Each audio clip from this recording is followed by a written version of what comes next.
Mes amis, avant même de parler de la promesse de Dieu, nous devons d'abord comprendre pourquoi ce sujet est si important. Parce que si nous sommes honnêtes, la peur est probablement devenue l'un des plus grands combats de notre époque.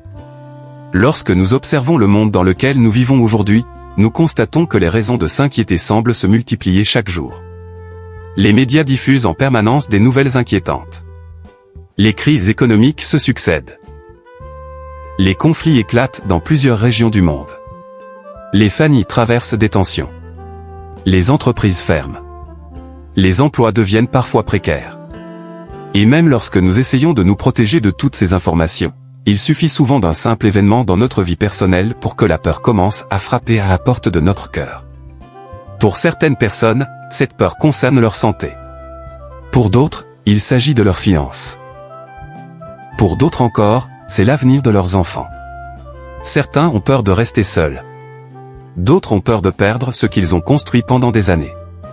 Et parfois, ce qui est encore plus difficile, c'est que nous ne savons même pas exactement pourquoi nous avons peur.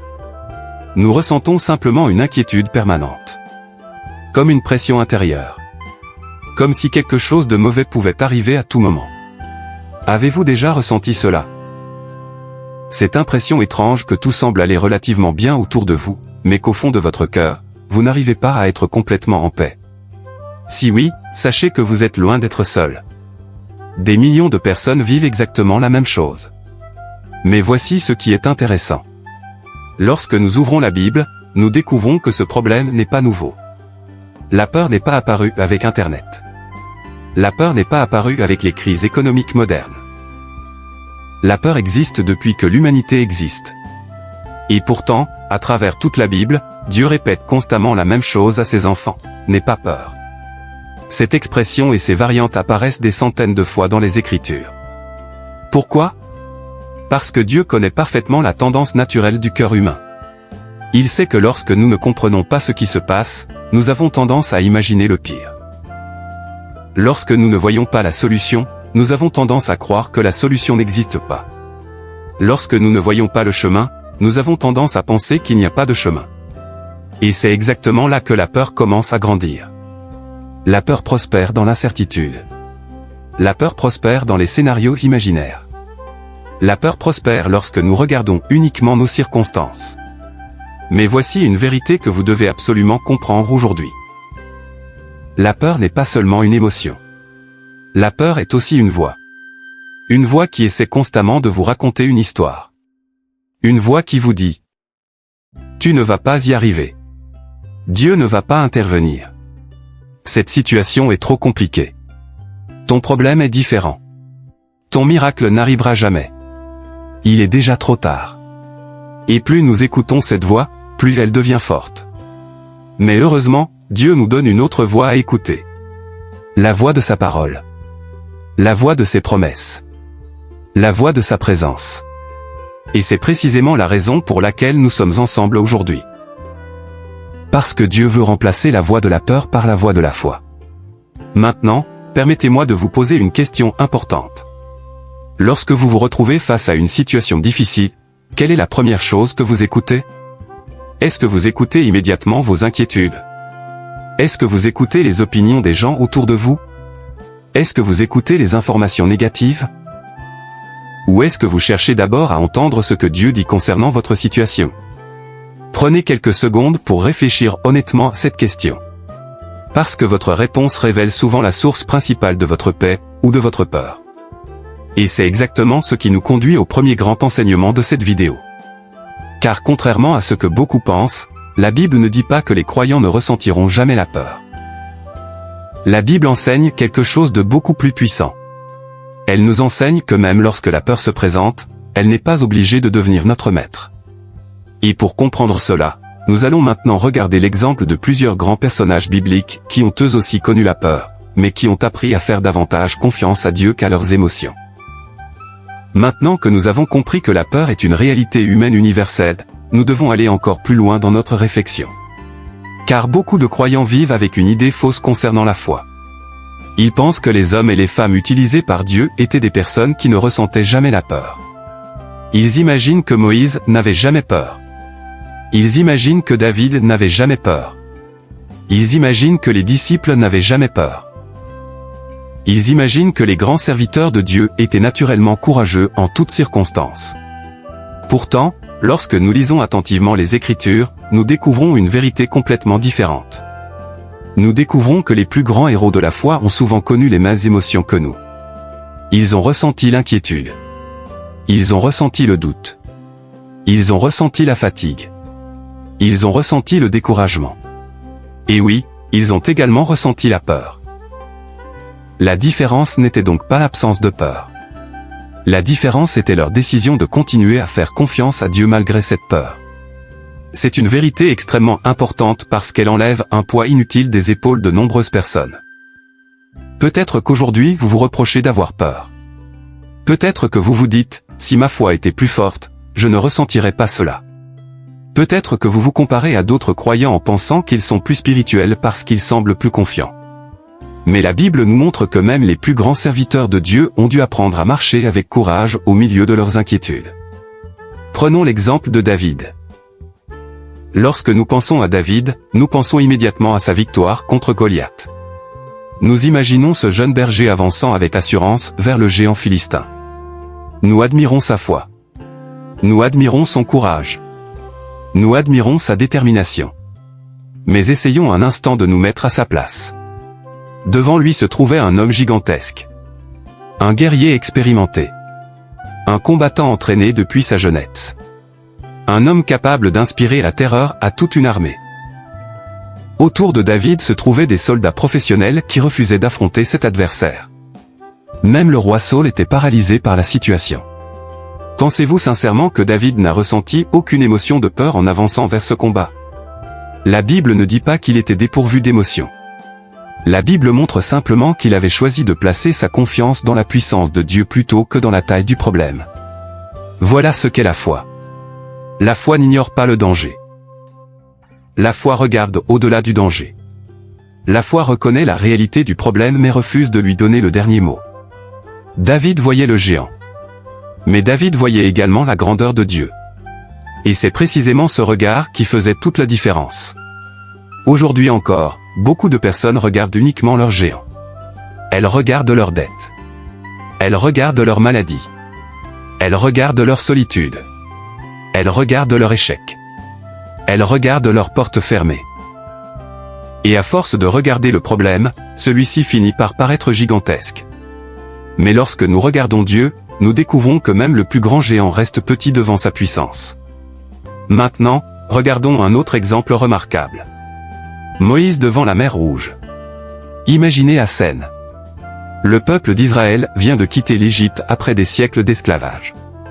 La liberté semble enfin à portée de main. Mais soudainement une catastrophe survient. Derrière eux arrive l'armée de Pharaon.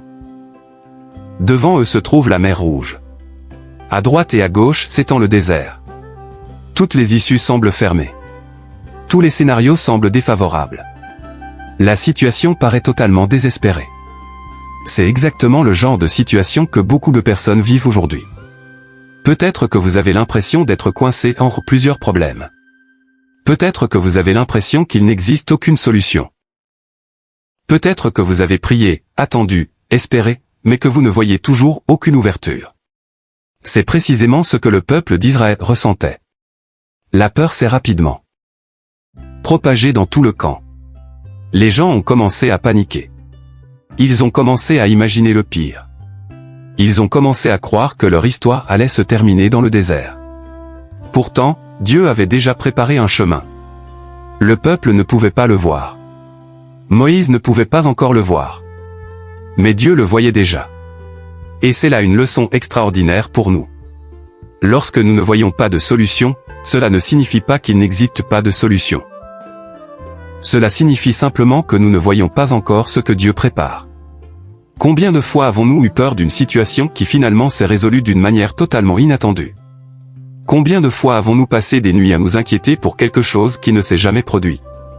La peur nous pousse souvent à imaginer des scénarios que Dieu n'a jamais prévus pour notre vie. Mais regardons maintenant un autre personnage biblique. L'histoire d'Élie est particulièrement intéressante. Pourquoi? Parce qu'elle nous montre que même après une grande victoire spirituelle, la peur peut revenir. Élie venait de vivre l'un des plus grands miracles de l'Ancien Testament. Il avait vu le feu de Dieu descendre du ciel. Il avait démontré la puissance du Dieu vivant devant toute une nation. Nous pourrions penser qu'après une telle expérience, plus rien ne pourrait l'ébranler. Pourtant, quelque temps plus tard, une simple menace de la reine Jézabel suffit à le faire fuir. Élie se retrouve découragé. Élie se retrouve épuisé. Élie se retrouve isolé. Élie commence même à croire qu'il est seul. Cette histoire est profondément humaine. Parce qu'elle nous rappelle que personne n'est à l'abri des moments de faiblesse. Même après avoir vu Dieu agir. Même après avoir vécu des miracles. Même après avoir remporté des victoires importantes. Nous pouvons encore traverser des périodes où nos émotions prennent le dessus. Et savez-vous ce qui est magnifique dans cette histoire? Dieu ne rejette pas Élie. Dieu ne le condamne pas. Dieu ne lui dit pas qu'il est un mauvais serviteur. Au contraire, Dieu vient le restaurer avec patience. Dieu le nourrit. Dieu le fortifie. Dieu lui parle. Dieu lui rappelle qu'il n'est pas seul. Peut-être qu'aujourd'hui quelqu'un a besoin d'entendre cette vérité. Si vous traversez une période de peur ou de découragement, cela ne signifie pas que Dieu vous a abandonné. Cela ne signifie pas que votre foi est morte. Cela ne signifie pas que votre histoire est terminée. Cela signifie simplement que vous avez besoin de revenir à la source de votre force. Et cette source, c'est Dieu lui-même. Enfin, regardons les disciples dans la tempête. Cette histoire est probablement l'une des plus parlantes pour notre sujet. Les disciples traversaient la mer avec Jésus. Une tempête violente éclate soudainement. Les vagues frappent le bateau. Le vent devient menaçant. La situation devient dangereuse. Et pendant ce temps, Jésus dort. Les disciples paniquent. Ils courent vers lui. Ils lui demandent s'il ne se soucie pas de leur situation. Ce récit ressemble souvent à notre propre expérience. Lorsque les difficultés apparaissent, nous avons parfois l'impression que Dieu reste silencieux. Nous avons parfois l'impression qu'il ne voit pas notre combat. Nous avons parfois l'impression qu'il tarde à intervenir. Pourtant, Jésus était déjà dans le bateau. La présence de la tempête n'avait pas annulé la présence du Seigneur. Et cette vérité est fondamentale. La présence d'un problème dans votre vie ne signifie jamais l'absence de Dieu. Je vais le répéter parce que quelqu'un a besoin de l'entendre aujourd'hui. La présence d'un problème dans votre vie ne signifie jamais l'absence de Dieu. Vous pouvez traverser une tempête tout en étant accompagné par Dieu. Vous pouvez affronter un combat tout en étant soutenu par Dieu. Vous pouvez passer par une vallée difficile tout en étant guidé par Dieu. Voilà ce que la Bible enseigne réellement concernant la peur. Elle ne nous promet pas une vie sans combat. Elle ne nous promet pas une vie sans tempête. Elle ne nous promet pas une vie sans défi. Mais elle nous promet quelque chose de bien plus précieux. Elle nous promet que Dieu sera présent au milieu de chacun de ces combats. Et c'est précisément cette vérité qui nous conduit maintenant à la promesse extraordinaire d'Ésaïe 41. 10. Une promesse qui a changé la vie de millions de croyants à travers le monde et qui peut également transformer votre manière de voir les difficultés aujourd'hui. Nous arrivons maintenant au cœur de cet enseignement. Après avoir compris que même les plus grands serviteurs de Dieu ont connu la peur, nous allons découvrir la promesse qui leur a permis de rester debout malgré les tempêtes. Cette promesse se trouve dans le livre du prophète Ésaïe. Depuis des siècles, elle a apporté du réconfort à des croyants confrontés à la maladie, à la persécution, aux difficultés financières, au deuil, aux crises familiales et aux moments les plus sombres de leur existence. Écoutons attentivement ce que Dieu déclare. Ésaïe 41, 10 Ne crains rien, car je suis avec toi, ne promène pas des regards inquiets, car je suis ton Dieu, je te fortifie, je viens à ton secours, je te soutiens de ma droite triomphante. Lorsque la plupart des gens lisent ce verset, ils remarquent immédiatement les mots « ne crains rien ». Mais ce qui est extraordinaire, c'est que Dieu ne s'arrête pas à un simple ordre. Il ne dit pas seulement « ne crains rien ». Il explique pourquoi nous ne devons pas avoir peur. Et cette différence change tout. Car il est facile de dire à quelqu'un qui souffre « n'aie pas peur ». Il est facile de dire à quelqu'un qui traverse une épreuve « ne t'inquiète pas ». Mais tant qu'on ne lui donne pas une raison solide de croire, ces paroles restent souvent théoriques.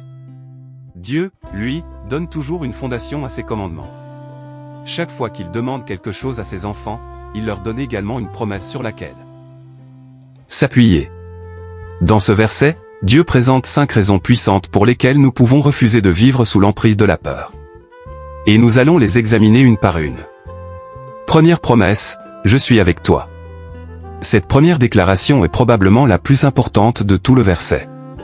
Dieu ne dit pas, je vais supprimer tous tes problèmes. Dieu ne dit pas, tu ne connaîtras plus aucune difficulté. Dieu ne dit pas, tout deviendra facile. Non. Il dit, je suis avec toi. Cette promesse paraît simple. Pourtant, elle contient une puissance extraordinaire. Parce que la plus grande peur de l'être humain n'est pas toujours la souffrance. Très souvent, la plus grande peur est de traverser la souffrance seule. Beaucoup de personnes ne craignent pas uniquement la maladie. Elles craignent d'affronter la maladie seule. Beaucoup de personnes ne craignent pas uniquement les difficultés financières. Elles craignent de devoir les affronter sans soutien. Beaucoup de personnes ne craignent pas uniquement l'avenir. Elles craignent de devoir porter seul le poids de cet avenir. Et c'est précisément là que Dieu intervient. Il nous rappelle que nous ne sommes jamais abandonnés. Même lorsque nous avons l'impression que personne ne nous comprend. Même lorsque notre entourage ne voit pas ce que nous traversons. Même lorsque nos prières semblent monter vers le ciel sans recevoir immédiatement de réponse. Dieu demeure présent. Sa présence n'est pas une émotion. Sa présence n'est pas un sentiment passager. Sa présence n'est pas conditionnée par notre humeur. Dieu est présent même lorsque nous ne ressentons rien. Dieu est présent même lorsque nous sommes découragés. Dieu est présent même lorsque nous pleurons. Dieu est présent même lorsque nous doutons. Combien de personnes regardent cette vidéo aujourd'hui en ayant l'impression d'être seuls dans leur combat? Peut-être que votre famille ne comprend pas ce que vous vivez. Peut-être que vos amis ignorent l'intensité de votre souffrance. Peut-être que vous souriez devant les autres alors qu'au fond de vous-même vous êtes épuisé. Si c'est votre cas, écoutez bien ceci. La présence de Dieu dans votre vie est plus réelle que les circonstances qui vous entourent. Les difficultés vont passer. Les saisons vont changer. Les situations vont évoluer. Mais Dieu demeure. Et lorsque Dieu demeure, l'espérance demeure également. Deuxième promesse, je suis TONDIEU, à première vue, cette phrase semble évidente. Pourtant elle contient une vérité extraordinaire. Dieu ne dit pas simplement, je suis Dieu. Il dit, je suis TON Dieu. Cette déclaration est profondément personnelle. Elle révèle une relation. Elle révèle une proximité. Elle révèle un engagement. Imaginez un instant qu'un président annonce publiquement qu'il va intervenir pour aider une personne particulière. Cette personne se sentirait immédiatement rassurée. Pourquoi? Parce qu'elle saurait qu'une autorité supérieure est impliquée dans sa situation. Maintenant réfléchissez à ceci. Le Créateur de l'univers dit, je suis ton Dieu. Le Dieu qui a créé les étoiles. Le Dieu qui a créé les océans. Le Dieu qui a créé les montagnes. Le Dieu qui soutient l'univers entier. Ce même Dieu dit, je suis ton Dieu. Autrement dit, tu ne fais pas face à tes problèmes seul. Tu n'es pas livré au hasard. Tu n'es pas abandonné aux circonstances. Tu appartiens à Dieu. Et si vous appartenez à Dieu, alors votre histoire n'est pas dirigée uniquement par les événements visibles. Votre histoire est également entre les mains du Seigneur. Voilà pourquoi la peur perd progressivement sa puissance. Parce que nous comprenons que nos circonstances ne sont pas plus grandes que notre Dieu. Permettez-moi de vous poser une question. Lorsque vous pensez à votre plus grande inquiétude actuelle, sur quoi votre attention est-elle principalement concentrée? Est-elle concentrée sur la taille du problème? Ou est-elle concentrée sur la grandeur de Dieu? Parce que ce que vous regardez le plus finit toujours par grandir dans votre esprit. Si vous regardez constamment vos difficultés, elles finiront par vous paraître gigantesques. Mais si vous regardez continuellement Dieu, vous découvrirez progressivement que vos difficultés ne sont pas capables de lui résister. Troisième promesse, je te fortifie. Cette déclaration est particulièrement importante parce qu'elle répond à l'une des peurs les plus fréquentes chez les êtres humains. La peur de ne pas être capable. Combien de personnes se disent aujourd'hui, je ne vais pas y arriver. Je suis trop faible. Je ne suis pas assez fort. Je ne pourrai jamais supporter cela. Nous avons tous connu ce genre de pensée. Face à certaines situations, nous avons l'impression que nos ressources sont insuffisantes. Nous avons l'impression d'avoir atteint nos limites. Nous avons l'impression que le poids devient trop lourd. Et parfois cette impression est réelle. Parce que la vérité est que nous avons effectivement des limites. Nous ne sommes pas des machines. Nous ne sommes pas invincibles. Nous pouvons nous fatiguer. Nous pouvons nous décourager. Nous pouvons être blessés.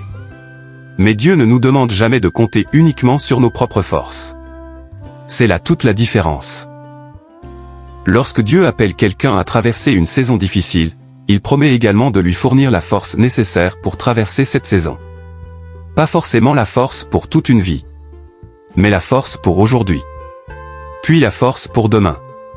Puis la force pour le jour suivant. Et c'est ainsi que Dieu conduit souvent ses enfants. Jour après jour. Étape après étape. Victoire après victoire. Vous n'avez pas besoin aujourd'hui de porter les problèmes des 10 prochaines années. Vous avez simplement besoin de la grâce nécessaire pour aujourd'hui. Et cette grâce, Dieu promet de la donner. Mais ce n'est pas tout. La suite de cette promesse devient encore plus puissante. Car Dieu ne promet pas seulement sa présence. Il ne promet pas seulement sa force. Il promet également son intervention. Et c'est ce que nous allons découvrir dans la prochaine partie lorsque nous analyserons ces mots extraordinaires. Je viens à ton secours, et je te soutiens de ma droite triomphante. C'est souvent à ce moment précis que la peur commence véritablement à perdre son pouvoir sur le cœur du croyant. Quand DIEU intervient dans NOS Combat, je viens à TON secours, ET, je te soutiens DE est ma droite triomphante. Nous avons déjà découvert 3 vérités extraordinaires dans cette promesse. Dieu nous dit, je suis avec toi. Je suis ton Dieu. Je te fortifie. Rien que ces 3 déclarations devraient déjà transformer notre manière de regarder les difficultés. Mais Dieu ne s'arrête pas là. Il sait que lorsqu'une personne traverse une épreuve, elle a besoin de davantage qu'un simple encouragement. Elle a besoin de savoir que quelqu'un agit en sa faveur. Elle a besoin de savoir qu'elle ne combat pas seule. Elle a besoin de savoir qu'une aide réelle existe.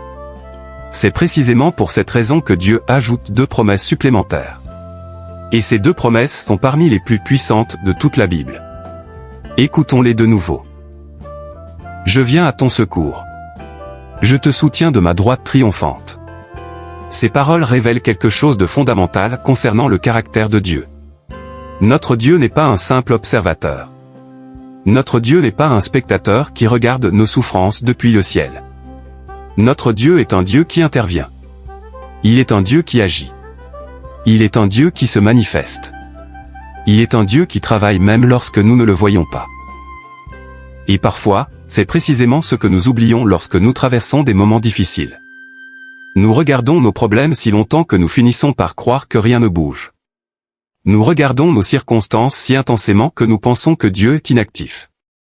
Nous observons nos retards, nos blocages et nos combats, et nous commençons à conclure que Dieu ne fait rien. Pourtant, l'une des grandes leçons de la Bible est que Dieu agit souvent dans l'invisible avant d'agir dans le visible. Lorsque Joseph était vendu comme esclave, Dieu travaillait déjà. Lorsque Joseph était injustement emprisonné, Dieu travaillait déjà. Lorsque Joseph passait ses journées dans une cellule obscure, Dieu préparait déjà son avenir. Mais Joseph ne pouvait pas encore le voir. Imaginez ce jeune homme. Il avait reçu des promesses. Il avait reçu des rêves. Il croyait que Dieu avait un plan pour sa vie. Et pourtant, tout semblait aller dans la direction opposée. Au lieu de l'élévation, il connaissait l'humiliation. Au lieu de l'honneur, il connaissait l'injustice. Au lieu de la liberté, il connaissait la prison. Si Joseph avait uniquement regardé ces circonstances, il aurait pu conclure que Dieu l'avait abandonné. Mais plusieurs années plus tard, il découvrira que Dieu travaillait pendant tout ce temps. Dieu préparait des connexions. Dieu préparait des opportunités. Dieu préparait des circonstances. Dieu préparait des personnes. Dieu préparait des solutions. Et lorsque le moment est arrivé, tout ce travail invisible est devenu visible. C'est souvent ainsi que Dieu agit. Et c'est exactement pour cette raison que la peur devient dangereuse. Parce que la peur nous pousse à juger notre avenir uniquement à partir de ce que nous voyons aujourd'hui. La foi, au contraire, nous rappelle que Dieu travaille même lorsque nous ne voyons encore aucun résultat. Permettez-moi de vous poser une question. Combien de fois avez-vous regardé en arrière dans votre vie et réalisé que Dieu était déjà à l'œuvre alors que vous pensiez qu'il vous avait oublié? Peut-être qu'au moment où vous viviez cette épreuve, vous ne compreniez rien. Peut-être qu'au moment où cette porte s'est fermée, vous étiez déçu. Peut-être qu'au moment où ce projet a échoué, vous étiez découragé. Mais avec le recul, vous avez découvert que Dieu préparait quelque chose de meilleur. Cette expérience, beaucoup de croyants l'ont vécue. Et si Dieu l'a fait hier, il peut encore le faire aujourd'hui. Le plus grand mensonge de la peur. La peur possède une capacité particulière. Elle nous pousse à croire que notre situation actuelle est définitive. Lorsque nous souffrons, nous avons parfois l'impression que nous souffrirons toujours. Lorsque nous attendons, nous avons parfois l'impression que nous attendrons toujours. Lorsque nous traversons une difficulté financière, nous avons parfois l'impression que rien ne changera jamais. Lorsque nous sommes malades, nous avons parfois l'impression que notre avenir est déjà écrit. Mais la peur ment. La peur présente toujours le présent comme s'il était permanent.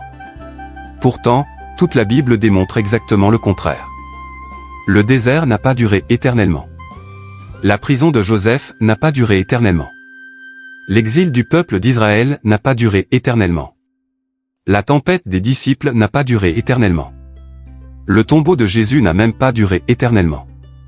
À travers toute l'histoire biblique, nous voyons un Dieu capable de transformer des situations qui semblaient impossibles. Voilà pourquoi les croyants peuvent espérer même lorsque les circonstances semblent défavorables. Notre espérance ne repose pas sur les circonstances. Notre espérance repose sur le caractère de Dieu. Je te soutiens de ma droite triomphante. Cette dernière partie du verset est extraordinaire. Dieu ne dit pas simplement qu'il nous regarde. Il ne dit pas simplement qu'il nous encourage. Il dit qu'il nous soutient. Cela signifie qu'il nous empêche de tomber lorsque nos propres forces ne suffisent plus. Avez-vous déjà essayé de porter quelque chose de trop lourd? Au début, vous pensez pouvoir le faire seul. Puis progressivement la fatigue apparaît. Vos bras commencent à trembler. Vos forces diminuent. Et soudain quelqu'un arrive à vos côtés et prend une partie du poids. Le fardeau n'a pas disparu. Mais il est devenu supportable. C'est souvent ainsi que Dieu agit. Parfois il enlève complètement le problème. Mais parfois il nous donne une force surnaturelle pour le traverser. Et cette force est souvent plus impressionnante que la disparition immédiate du problème. Parce qu'elle démontre que Dieu est réellement avec nous. Certaines personnes qui regardent cette vidéo traversent actuellement une saison particulièrement difficile. Vous êtes peut-être fatigué émotionnellement. Vous êtes peut-être épuisé mentalement. Vous êtes peut-être découragé spirituellement. Et honnêtement, vous ne savez plus comment continuer. Si c'est votre cas, écoutez attentivement ce que Dieu vous dit aujourd'hui. Il ne vous demande pas de porter seul ce que vous traversez. Il ne vous demande pas de résoudre tous vos problèmes en une journée. Il ne vous demande pas d'être parfait. Il vous demande simplement de continuer à lui faire confiance. Parce qu'il promet lui-même de vous soutenir. Et lorsque Dieu soutient quelqu'un, cette personne peut traverser des choses qu'elle n'aurait jamais imaginé pouvoir supporter. J'ai souvent entendu des croyants dire quelque chose comme ceci. Je ne sais pas comment j'ai réussi à traverser cette période, mais Dieu m'a porté. Cette phrase revient constamment dans les témoignages. Les gens regardent en arrière plusieurs années plus tard et réalisent qu'ils avaient reçu une force qui dépassait leur capacité naturelle. Ils avaient reçu une paix qu'ils ne pouvaient pas expliquer. Ils avaient reçu une stabilité qu'ils ne pouvaient pas produire eux-mêmes. Ils avaient reçu le soutien de Dieu. Peut-être qu'aujourd'hui vous êtes dans une saison où vous ne voyez pas encore la solution. Peut-être que la réponse à votre prière n'est pas encore visible. Peut-être que les circonstances n'ont pas encore changé. Mais cela ne signifie pas que Dieu est absent. Cela ne signifie pas que Dieu est inactif. Cela ne signifie pas que Dieu vous a oublié. Au contraire. Il est peut-être en train de travailler dans des domaines que vous ne pouvez pas encore voir. Il est peut-être en train de préparer des personnes que vous n'avez pas encore rencontrées. Il est peut-être en train d'ouvrir des portes que vous n'imaginez même pas. Il est peut-être en train d'organiser des circonstances qui deviendront évidentes plus tard. Et pendant qu'il agit, il vous soutient. Pendant qu'il prépare votre avenir, il vous fortifie. Pendant qu'il ouvre un chemin, il vous accompagne. Voilà pourquoi cette promesse enlève la peur. non pas parce qu'elle garantit une vie sans problème, mais parce qu'elle garantit que Dieu sera présent, actif, puissant et fidèle au milieu de chacun de nos combats. Maintenant que nous avons compris la profondeur de cette promesse, une question essentielle demeure. Pourquoi certaines personnes connaissent-elles cette promesse sans jamais en expérimenter la puissance, alors que d'autres voient leur vie complètement transformée? Dans la prochaine partie, nous allons découvrir comment transformer une promesse biblique en une réalité quotidienne, et pourquoi la majorité des croyants passent à côté de cette clé essentielle. Pourquoi certains connaissent les promesses de Dieu mais continuent à vivre dans la peur? Comment transformer une promesse biblique en réalité quotidienne? Nous arrivons maintenant à une question extrêmement importante. Une question que beaucoup de croyants se posent sans forcément oser l'exprimer. Si les promesses de Dieu sont si puissantes, pourquoi tant de chrétiens continuent-ils à vivre dans la peur? Pourquoi certaines personnes lisent les mêmes versets, fréquentent les mêmes églises, entendent les mêmes prédications, mais semblent pourtant constamment dominées par l'inquiétude? Et pourquoi, à l'inverse, certaines personnes traversent des situations extrêmement difficiles tout en conservant une paix remarquable? Quelle est la différence? La différence n'est pas dans la promesse. La différence est dans la manière dont la promesse est reçue, méditée et appliquée. Permettez-moi de vous donner une image. Imaginez qu'un médecin vous remette un médicament capable de vous guérir. Vous prenez la boîte. Vous la lisez attentivement.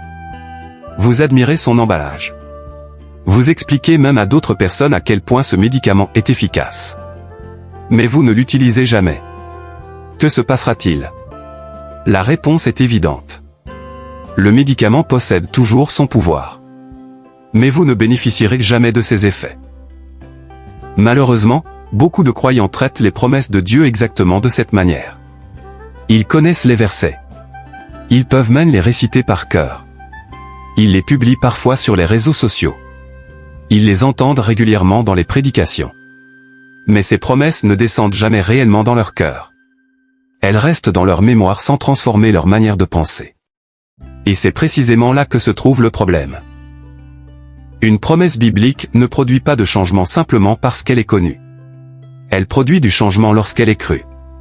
Et elle transforme une vie lorsqu'elle est appliquée. C'est exactement ce que nous observons dans l'histoire de Josué. Après la mort de Moïse, Dieu confie à Josué une mission immense.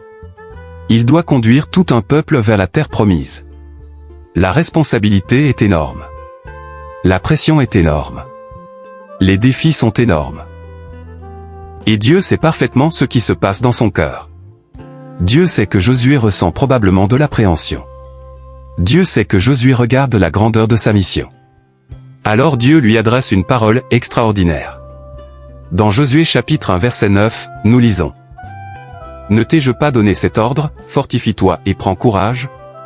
Ne t'effraie point et ne t'épouvante point, car l'Éternel ton Dieu est avec toi dans tout ce que tu entreprendras. Remarquez quelque chose de très important. Dieu ne dit pas, attends que la peur disparaisse. Dieu ne dit pas, lorsque tu te sentiras suffisamment fort, alors avance. Dieu ne dit pas, lorsque toutes les conditions seront parfaites, alors obéis. Non. Dieu lui dit, prends courage. Cela signifie que le courage est une décision. Le courage n'est pas une émotion. Le courage est un choix.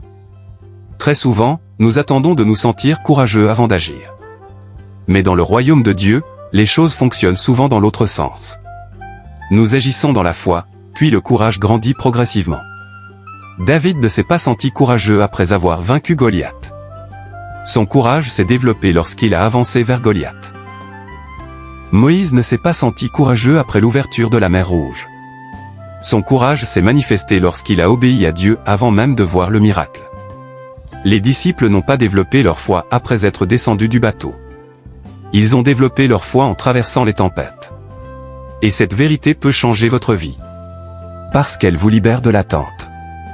Beaucoup de personnes remettent leur destinée à plus tard parce qu'elles attendent le moment où elles n'auront plus peur. Mais ce moment n'arrive presque jamais. La peur disparaît rarement avant l'action. La peur diminue généralement après l'action.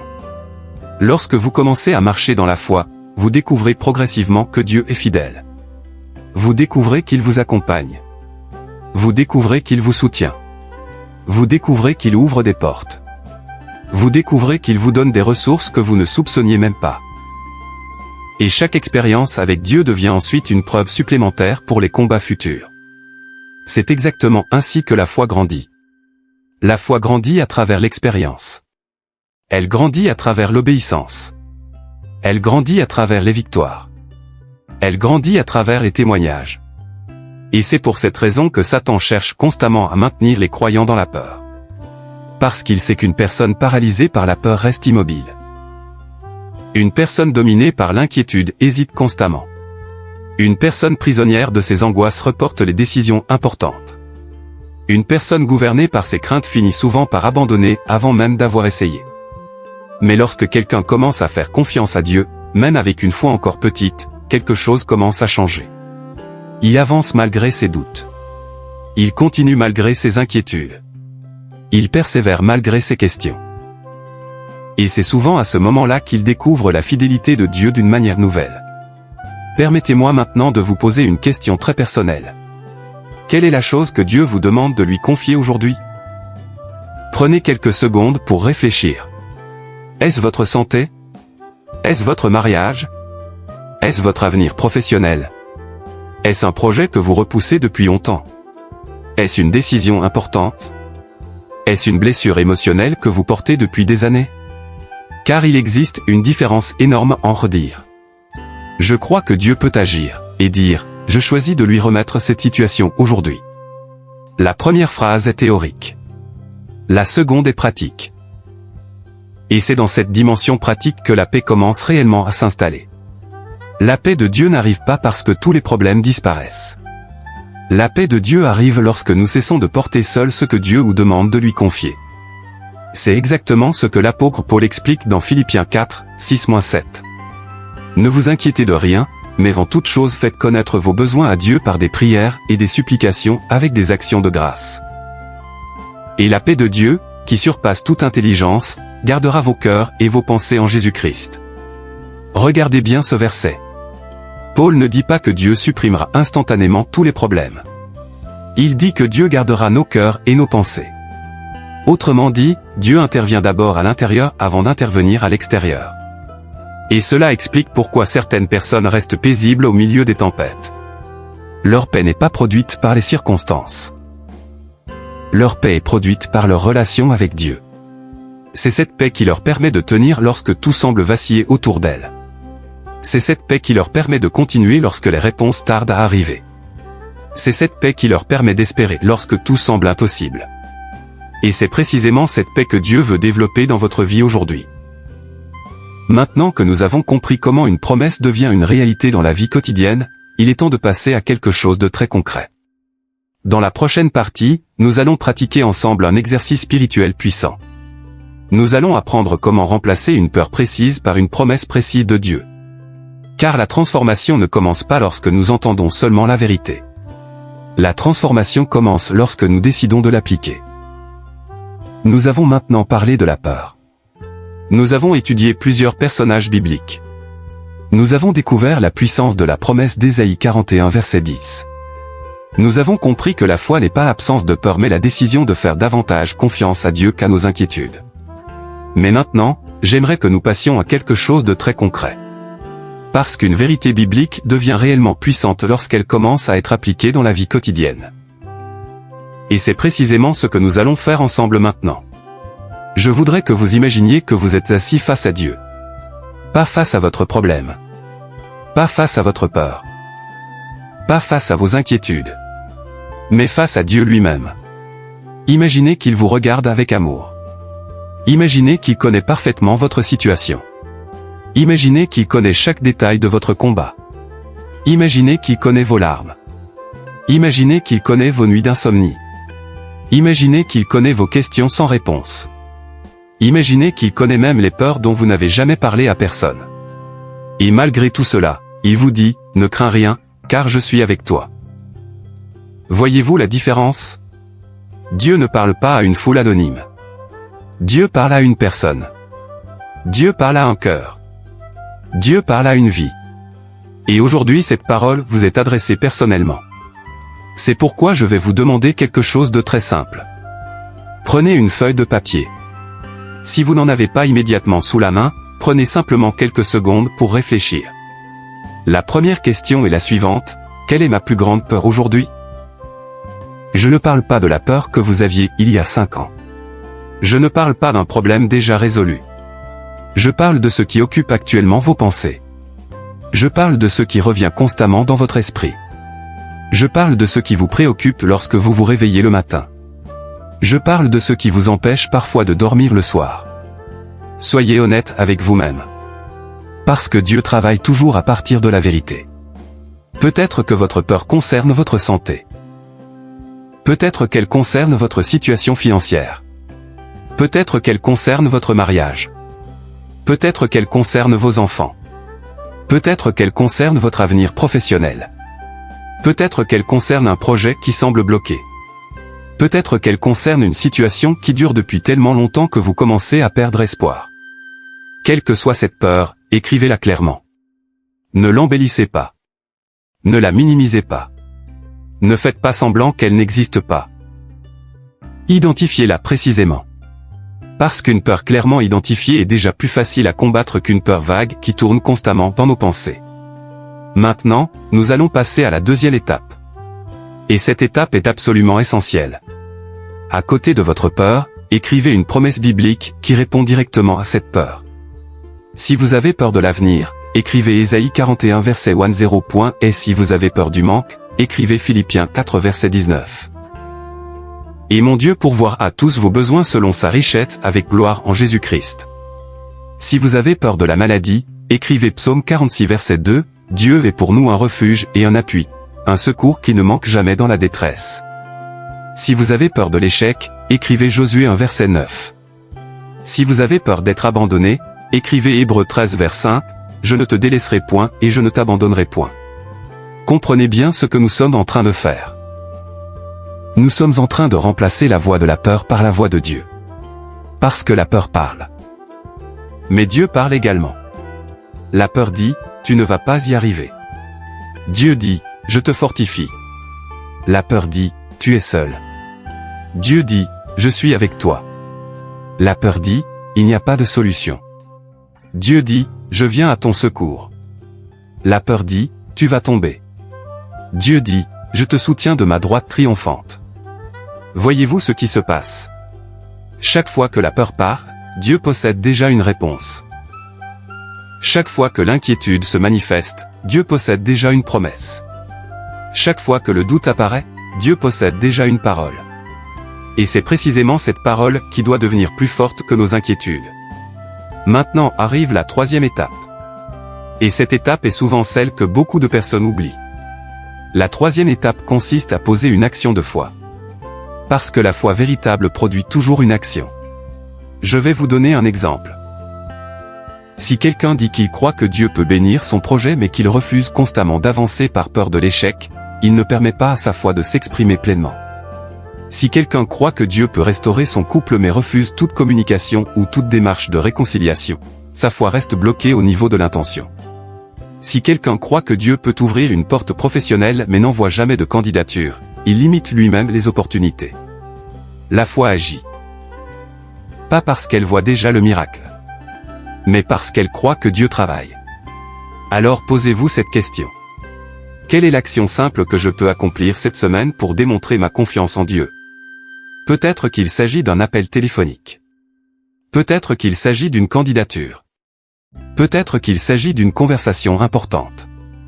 Peut-être qu'il s'agit d'une décision que vous reportez depuis longtemps. Peut-être qu'il s'agit simplement de reprendre espoir là où vous aviez abandonné. Écrivez cette action. Puis engagez-vous à la réaliser. Parce que les plus grandes victoires commencent souvent par les plus petits pas d'obéissance. J'aimerais maintenant que vous participiez. Sans forcément entrer dans tous les détails de votre situation, écrivez dans les commentaires, je choisis la foi. Ces 4 mots peuvent sembler simples. Mais ils représentent une décision puissante. Une décision qui consiste à croire davantage à la promesse de Dieu qu'à la voix de la peur. Et si cette vidéo vous aide jusqu'à présent, prenez également quelques secondes pour laisser un like. Cela paraît peut-être anodin, mais cela permet à cet enseignement d'atteindre d'autres personnes qui traversent actuellement des combats similaires.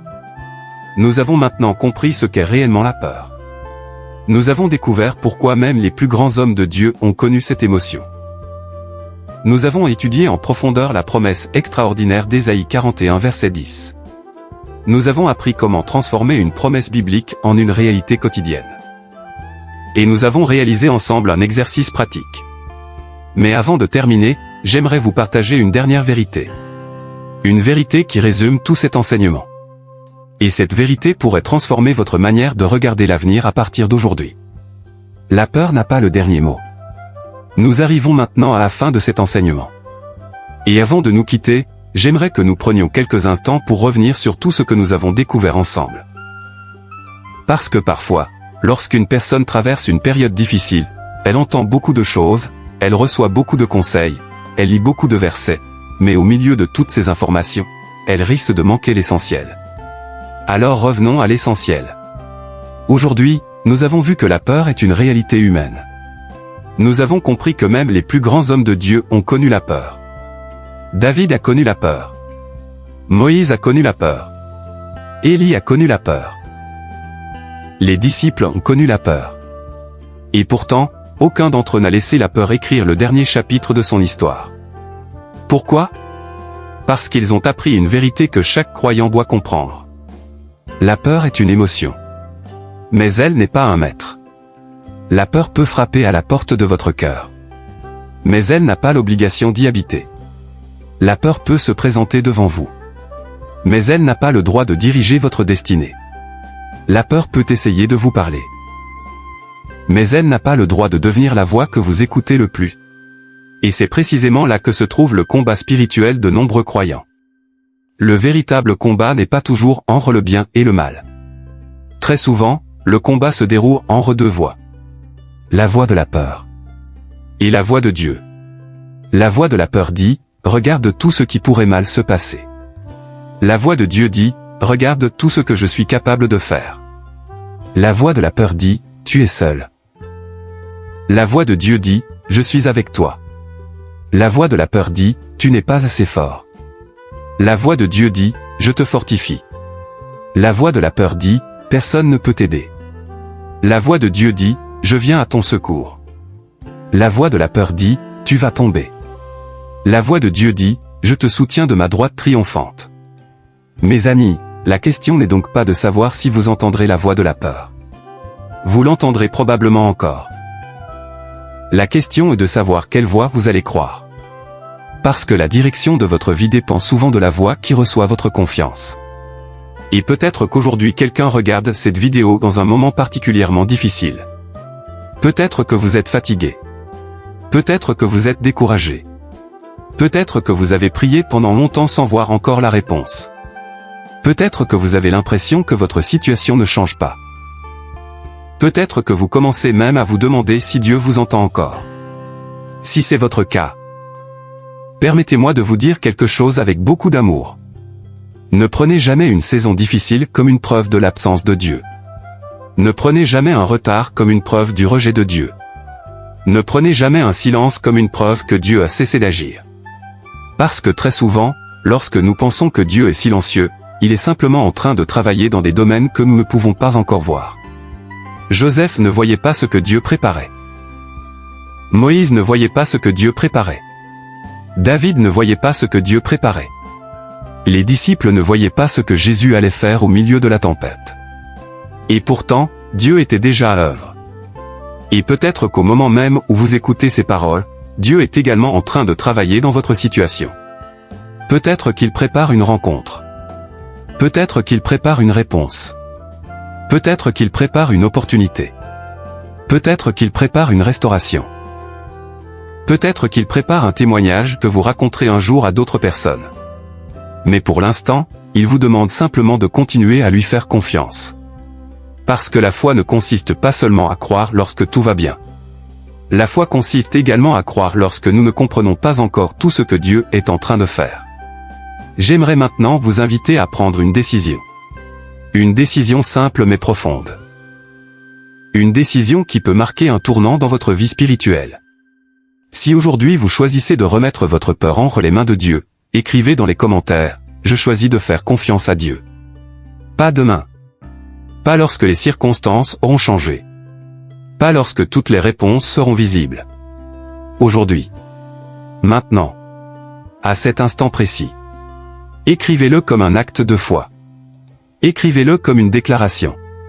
Écrivez-le comme une décision spirituelle. Et lorsque vous le ferez, sachez que vous ne serez pas seul. Des frères et des sœurs du Canada, de France, du Cameroun, du Congo, de Belgique, de Côte d'Ivoire, du Bénin, d'Angleterre, d'Afrique du Sud et de nombreux autres pays liront également ce commentaire et seront encouragés par votre témoignage de foi. Prions ensemble. Père Céleste, je te remercie pour chaque personne qui regarde cette vidéo aujourd'hui. Tu connais leurs combats. Tu connais leurs inquiétudes. Tu connais leurs blessures. Tu connais leurs questions. Tu connais leurs larmes. Tu connais les peurs qu'ils n'ont jamais osé partager avec personne. Et aujourd'hui, Seigneur, nous choisissons de croire ta parole. Nous choisissons de croire que tu es avec nous. Nous choisissons de croire que tu es notre Dieu. Nous choisissons de croire que tu nous fortifies. Nous choisissons de croire que tu viens à notre secours. Nous choisissons de croire que tu nous soutiens de ta droite triomphante. Je prie pour que toute peur excessive quitte les cœurs. Je prie pour que toute inquiétude qui paralyse soit remplacée par ta paix. Je prie pour que chaque personne reçoive aujourd'hui une nouvelle force. Je prie pour que chaque personne reçoive un nouvel espoir. Je prie pour que chaque personne reçoive une nouvelle assurance de ta présence. Et même si les circonstances ne changent pas immédiatement, je prie pour que leur cœur soit rempli d'une paix surnaturelle. Cette paix qui dépasse toute intelligence. Cette paix qui ne dépend pas des circonstances. Cette paix qui vient uniquement de toi. Au nom puissant de Jésus-Christ. Amen. Si cet enseignement vous a béni, prenez quelques secondes pour soutenir cette chaîne. Abonnez-vous dès maintenant si ce n'est pas encore fait. Laissez un like afin que cet enseignement puisse toucher davantage de personnes. Partagez cette vidéo à quelqu'un qui traverse actuellement une période difficile. Et surtout, n'oubliez pas d'écrire dans les commentaires « Je choisis de faire confiance à Dieu ». Parce qu'aujourd'hui, nous avons découvert une vérité fondamentale. La peur peut frapper à votre porte, mais lorsque Dieu est avec vous, elle n'a jamais le dernier mot. Que Dieu vous bénisse abondamment, qu'il garde votre cœur dans sa paix parfaite et qu'il vous accompagne dans chaque étape de votre vie. À très bientôt pour un prochain renseignement.